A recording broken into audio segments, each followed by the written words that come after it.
भगवान विष्णु की कृपा से रास्ता भटककर वृषभानु परिवार समेत नंद के घर पहुंच जाते हैं, जहां पहली बार बाल रूप में भगवान विष्णु और माता लक्ष्मी की भेंट होती है। शिशुओं की खोज में भद्राक्ष गुफा पहुंचता है, किंतु श्री कृष्ण की बाल लीलाओं से भयभीत होकर वहां से भाग जाता है। भद्राक्ष की असफलता से क्रोधित कंस उसे मृत्यु दंड दे शिशुओं की हत्या का उत्तरदायित्व पूतना को सौंपता है। पूर्णमासी द्वारा दिए गए राधा कृष्ण नामों से पूरा ब्रज मंडल गूंज उठता है। उधर कारावास में अवसरपा देवकी भागकर कंस के दरबार पहुंच उस पर भाले से प्रहार करती हैं।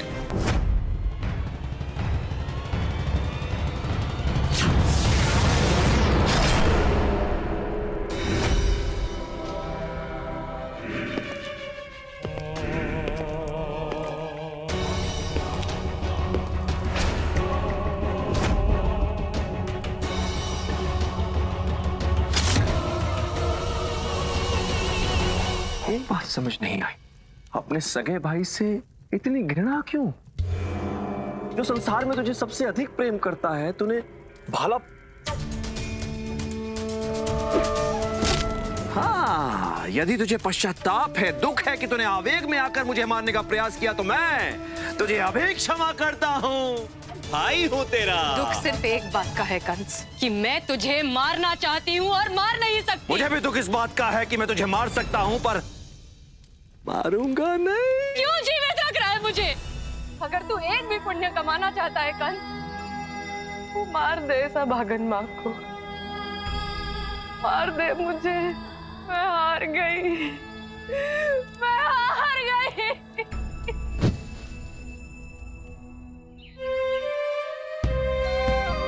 ऋषिभृंगी, देखो ना प्रभु कितने दुखी है। दुखी तो होंगे ना श्रृंगी, माता लक्ष्मी बरसाना जो जा रही हैं, अब नारायण से उनकी शक्ति अलग करेंगी, तो वे दुखी तो होंगे ना। अब न जाने कब मिलना होगा प्रभु और माता का।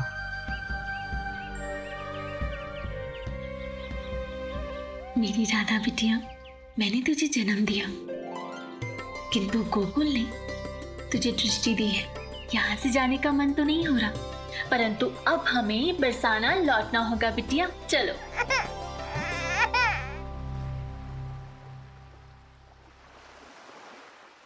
क्या हुआ कीर्ति? शीघ्रता करो, हमें संध्या होने से पहले बरसाना पहुंचना है। तो क्या मैं देर कर रही हूँ? देर तो आपकी ये दुलारी बिटिया कर रही है। जैसे ही मैं इसे पालने से उठाने के लिए हाथ बढ़ाती हूँ, ये तेज से रोने लगती है। ऐसा कैसे हो सकता है? आजा, बाबा के पास आ जाओ। अरे, ये तो हाथ लगाने से पहले ही रो रही है। तुम्हारी बेटी को हमारा गोकुल भाग गया है। मैं तुझसे भीख मांग रही हूँ कंस, मुझे मार दे। ठीक है, यही तेरी अंतिम इच्छा, तो मैं तेरी इच्छा पूरी करूंगा बहना। पहले तेरी 8वीं संतान को मारूंगा बस, तभी तक जीवित रहना है तुझे, ताकि मैं तेरी आंखों के समक्ष। किस रात का प्रतिशोध ले रहा है? मार देना। प्रतिशोध नहीं है ये तेरा दिया हुआ वचन है, स्मरण है। प्रेम से मारूंगा। भगवान कंस की, भगवान कंस की, भगवान कंस। मेरी सारी संतानें मर चुकी हैं।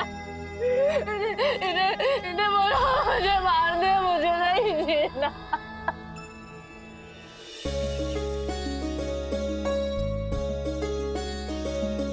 अच्छा मित्र, अब हमें अनुमति दें। बहुत प्रयासों के बाद हमारी राधा रानी ने रोना बंद किया है। अच्छा करी हो प्रेम संचार है कान्हा, विदा होए वृषभानु की बाला, हृदय में बस गया गोकुल वाला।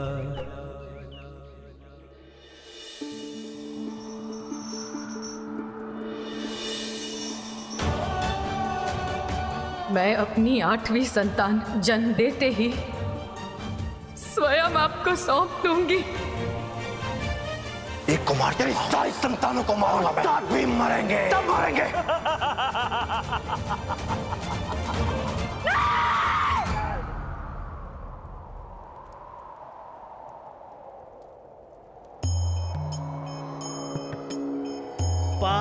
का पलड़ा हो रहा भारी, दुख पावे सुख के अधिकारी, मातृ सुखों की है अभिलाषिनी, पूजे नित हरि को नंद रानी।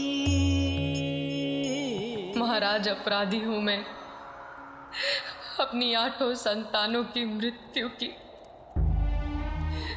ना मैं कंस को अपनी 8वीं संतान देने का वचन देती और ना अपनी संतानों की मृत्यु में भागीदार होती। मुझ पापिन को जीने का अधिकार नहीं है महाराज। हो सके तो इस अभागन देवकी को क्षमा कर देना।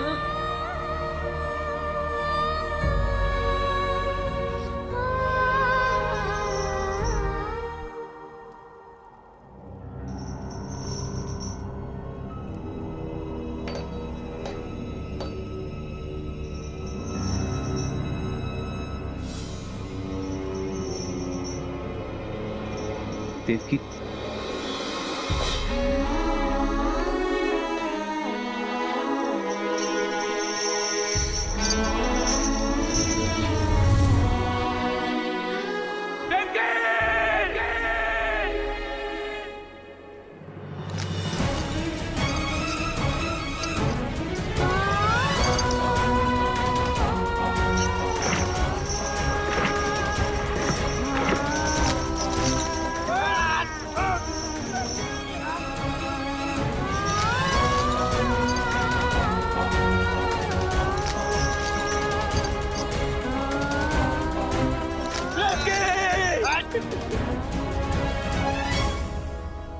तुम मुझे छोड़कर नहीं जा सकती देवकी, मुझे छोड़कर नहीं जा सकती। मैं तुम्हारे पास आ रहा हूँ देवकी, तुम्हारे पास आ रहा हूँ। छोड़ दो मुझे, छोड़ दो देवकी, देवकी।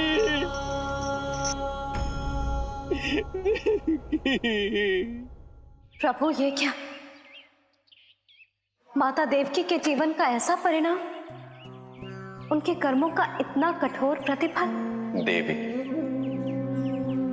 इस घटना से स्वयं मैं भी आहत हूं।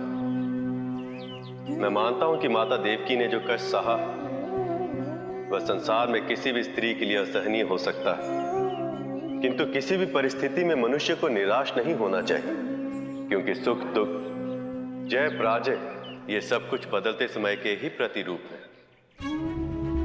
इसलिए इस संसार में कभी भी किसी को भी अपने जीवन को समाप्त करने के बारे में सोचना भी नहीं चाहिए, क्योंकि जीवन से अनमोल इस सृष्टि में और कुछ नहीं है। माता देवकी के इस निर्णय से ऐसा लगता है जैसे सारा संसार स्थिर हो गया हो।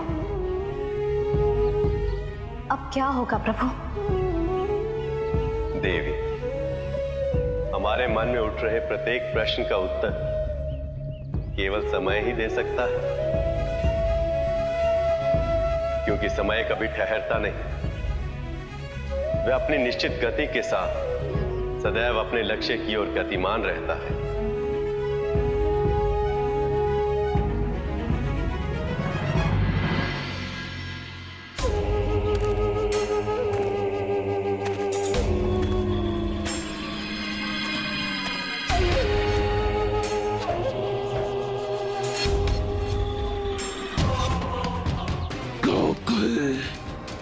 पूतना की दृष्टि से बचा हुआ ब्रजमंडल का अंतिम गांव, जिस बालक की तलाश में पिछले 5 साल से कर रही हूँ, वो अवश्य ही यहाँ होगा। कान्हा, कान्हा।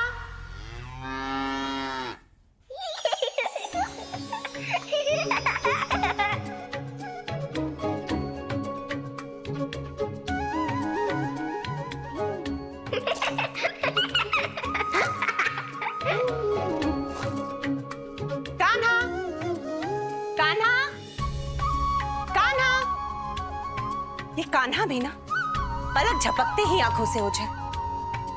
कहाँ ढूंढूं इसे?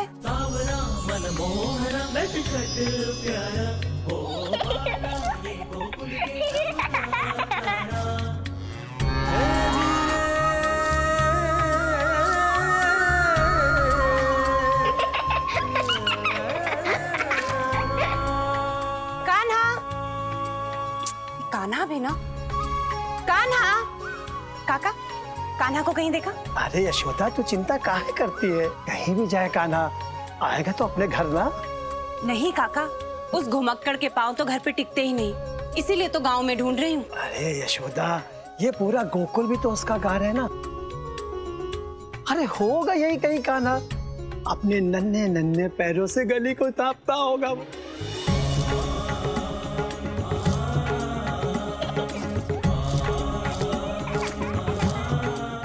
कान्हा, बहन, कान्हा को देखा क्या? यशोदा, कान्हा तुम्हें मिले तो हमें भी बताना अवश्य। सुबह से लल्ला की मोहक मुस्कान नहीं देखी है हमने। उसका मुख दिख जाए तो मन बहुत प्रसन्न हो जाए। कान्हा, काकी, सुबह से कान्हा का कुछ पता नहीं चल रहा है, बड़ी चिंता लग रही है मुझे। आपने कहीं देखा क्या? तू नहीं मानेगी यशोदा, पर मुझे तो कान्हा हर जगह दिखाई देता है।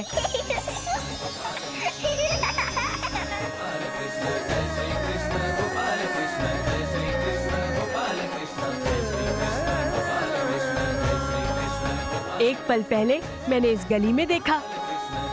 वो देखो देखो, वो भाग रहा है। कान्हा, कान्हा,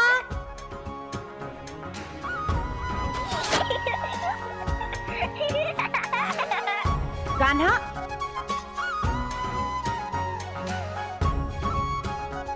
कान्हा,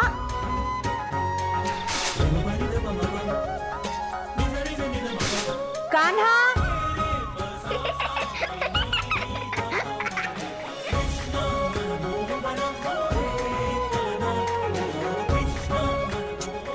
कहाँ गया ये लड़का? अभी तो यही था।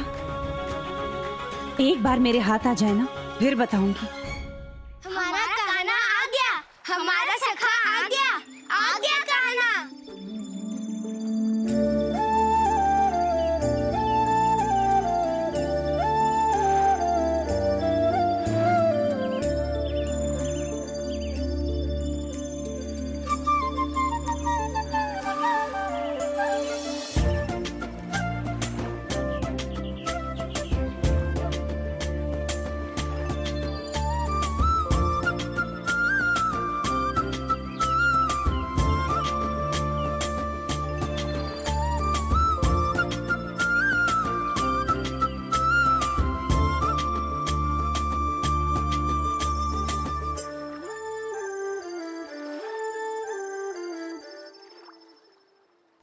कान्हा, हम तुम्हारी कब से प्रतीक्षा कर रहे थे। तुम्हें आने में इतना समय क्यों लगा? सखा जीवक, मैंने नहीं, मैया ने देर कर दी।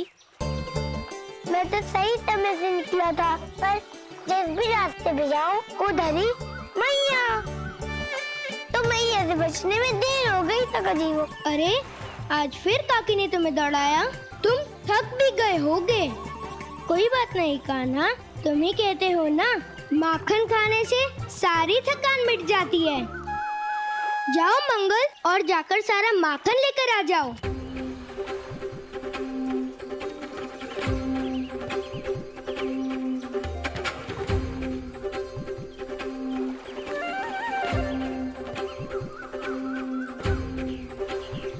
देखो, तुम्हारे लिए हम गोकुल वासियों के घर से कितना सारा माखन लाए हैं।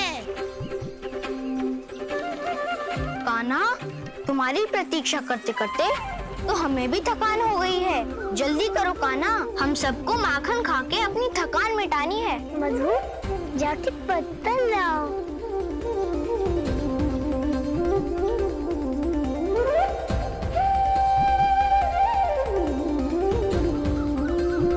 मैया, मित्र और माखन, इन तीनों से ही जीवन बने सुख में। कान्हा, बहुत भूख लगी है, शीघ्रता से ये मक्खन हम सब में बांट दो। सखा जीवक, मैं नहीं, दाऊ देर कर रहे हैं, अभी तक नहीं आए। हाँ कान्हा, मैं ऊपर हूँ।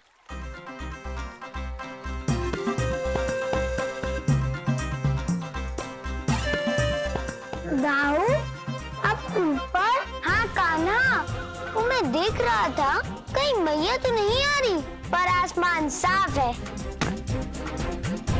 अब इससे पहले कि संकट के बादल घेर आए, तुम शीघ्र ही सबको माखन बांट दो। नारायण नारायण। प्रभु, ईश्वर के नाम का प्रसाद तो सभी बांटते हैं, परंतु जब स्वयं ईश्वर उसे अपने हाथों से बांटे तो उसे पाने वालों के भाग्य का क्या कहना प्रभु। अवश्य देवर्षि, ऐसा ही हो कि नंदलाल के हाथ से माखन पाने वाले उनके सखाओं का भी जीवन सदा के लिए सुखी हो जाए।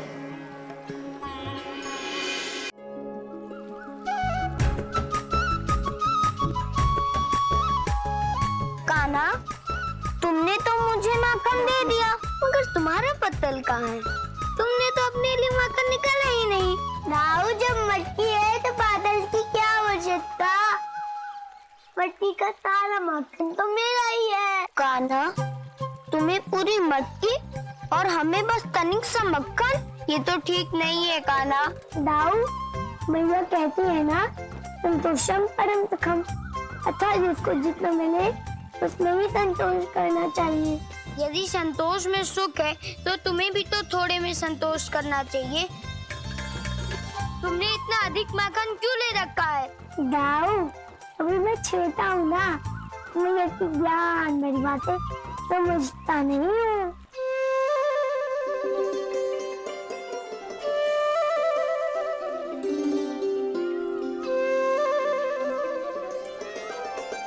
धामा, तुम कहाँ थे अब तक? मक्खन तो कब का बढ़ चुका है। कान्हा, मैं रात भर माखन का सपना देखता रहा, इसलिए सुबह उठने में देर हो गई। देर तुमने की है तो दंड भी तो तुम्हें ही भुगतना पड़ेगा ना दामा।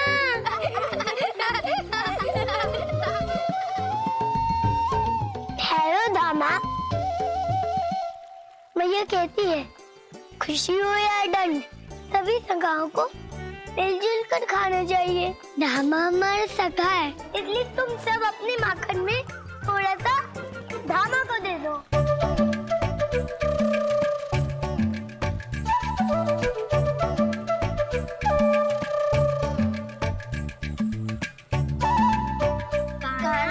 हमारा माखन तो समाप्त हो गया। दामा, कल से समय पे आना, मैं तुम्हारे हिस्से का माखन बचा के रखूंगा।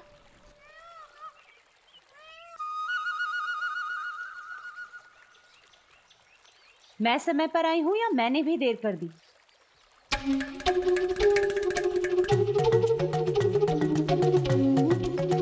मैया, तुम आप तो समय पर ही आई हो मैया। मैं अपने सखाओं से यही कह रहा था कि मेरी मैया मुझे ढूंढ रही होगी, पर वो माने नहीं और मुझे यहाँ ले आए और बोलने लगे अगर तुम माखन नहीं खाओगे तो हम भी नहीं खाएंगे। अच्छा, कहाँ है तेरे सखा? मुझे तो कोई दिखाई नहीं दे रहा। मैया, अभी तो यहीं पर थे, पता नहीं कहाँ चले गए। अच्छा, जहाँ गए हैं वहाँ जाने दे, तू घर चल, तुझे घर ले जाके माखन खिलाती हूँ मैं। पूरा दिन रसोई में बंद रखूंगी, तब अकल आएगी तुझे। चल।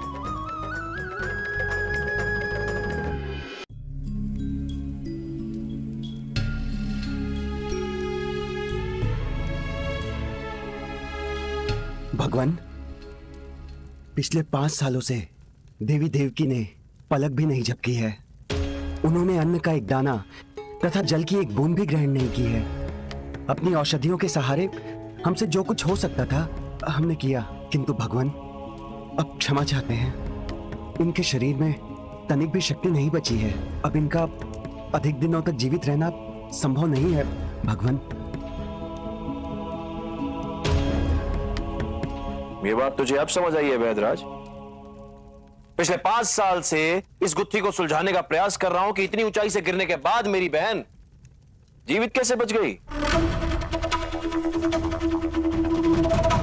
इसकी सांसें अब भी चल रही हैं। ये चमत्कार हुआ कैसे?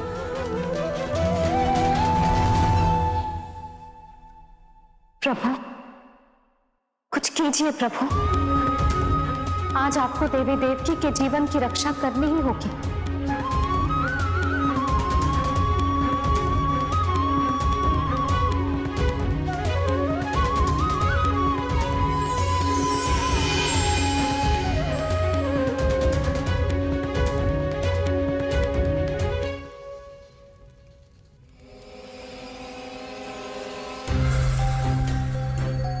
मेरी प्यारी बहना,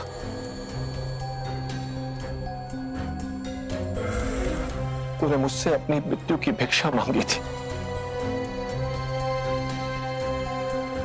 यदि उसी समय मैंने तेरी ये प्रार्थना स्वीकार कर ली होती तो आज एक एक सांस के लिए तुझे संघर्ष नहीं करना पड़ता। तेरी इस दशा के लिए तू स्वयं उत्तरदायी है, स्वयं उत्तरदायी है। जन्म लेते ही तूने मुझे अपनी 8वीं संतान सौंप दी होती तो तुझे इस जीवन मरण के बंधन से कब का मुक्त कर चुका होता मैं। और समस्या ये है, कहां गया तेरा पुत्र? न जाने कहां छिप कर बैठा है मेरा भांजा।